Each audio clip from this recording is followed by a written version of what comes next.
A pleasure to be here with somebody who is going to address what I believe is one of the biggest impediments to Ohio's job growth and our economic recovery. Let's talk about Ohio's regulatory environment. As many of you know, I co-chaired with Representative Zehringer and led up the Regulatory Reform Task Force. Now, this was a bipartisan group. It was put together with Democrats and Republicans, House members and senators, and we had 9 meetings across Ohio to talk to real Ohioans, real business leaders about Ohio's regulatory environment. And what we heard was not pretty. What we heard is capsulized, and if any of you want a copy of it, we still have extra copies with most of the testimony in here. It was capsulized in this report. It's really good reading.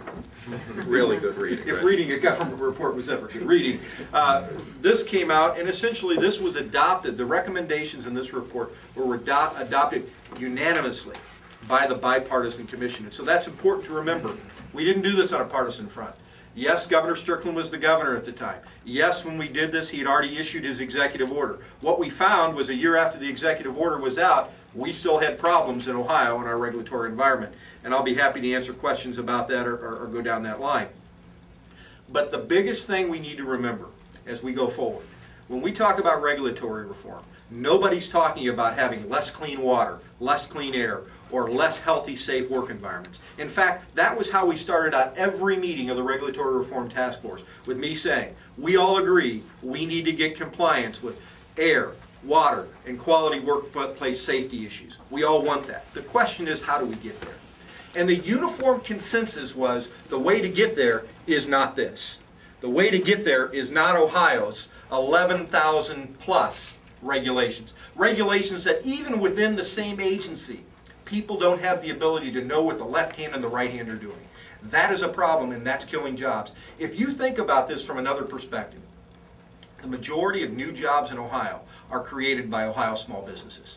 The SBA, not a state agency, the Small Business Administration of the federal government, their Office of Advocacy calculated that these regulations, small business regulations, those regulations that impact businesses less than 20, let me find exact numbers, those businesses that impact, regulations that impact businesses of less than 20 employers have a vastly disproportionate impact on small business, to the tune of roughly $7,000 an employee to comply with regulatory burdens for small businesses versus about $4,500 for larger businesses. I can give you the exact numbers if you want to get to that, but you can find that data yourself from the SBA Office of Small Business. They, in fact, have testified before our Regulatory Reform Task Force, and those numbers are in there. Those are their numbers, not mine.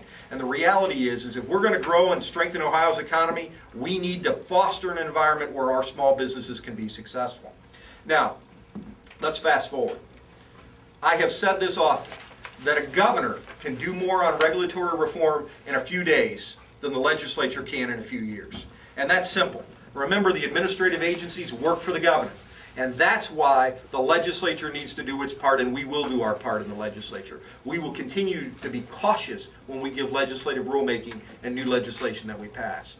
We will also ask for meaningful J-CAR requirements. Senate Bill 3, which the Senate passed unanimously, again, we believe to be a good first step. As you know, I can go through the legislative history of that, but that bill got to the House and got changed dramatically. The fact of the matter is, we will do our legislative part, but you need authority from the top. You need a governor who's going to say, yes, it is important for Ohio to have cost-benefit analysis when we make rules and regulations. It is important for Ohio to have regulatory flexibility analysis when we make regulations. It is important for Ohio to insist that our state workforce, that they work for Ohio, not Ohio working for them. And that's why it's important that we have a governor that's going to insist on quality control and customer service standards for every state employee. Now, the fact of the matter is when we go through all of this, at the end of the day, Ohio does need regulations. I'm not here saying you can just throw all of these books away.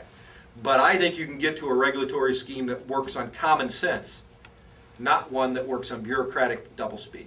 And that's the difference between a successful Ohio and an Ohio that's going to continue to struggle. Thanks, John. Thank you, Keith. And as we call this initiative, CSI Ohio, Common Sense Initiative for Ohio. Put that down, Reggie. That's a good line. Okay, Zehringer, you're up.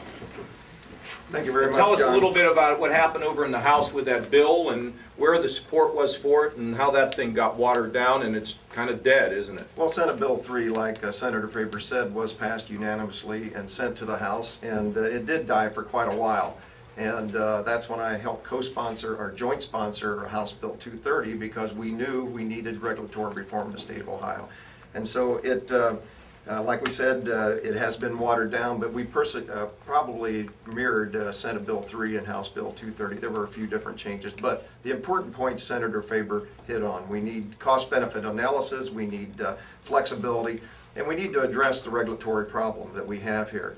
The state of Ohio needs to encourage businesses, and our regulatory climate right now in the state of Ohio discourages business. One of the things we found out on our regulatory reform task force that Ottawa has a policy that says, come to Ottawa, we'll fill out the paperwork. And we need that here in Ohio to help promote businesses, especially the small businesses that we have here, because they're not in line with the regulations across the state line in Indiana. And like John Kasich said, some of the regulations are even stricter than federal guidelines. One of the stories that I like to tell about the Regulatory Reform Task Force was a company that made the same product all over the country, and they wanted to expand that product here in Ohio with the same machines they have in Ohio and all over the country. But like John said, the process takes so long, they just picked up and moved to Alabama. And that's the kind of things we have to stop here in Ohio. So I'll be happy to work with hopefully Governor Kasich in the future, that we can work together with the Ohio House and with Senator Faber and continue good regulatory reform here in the state of Ohio.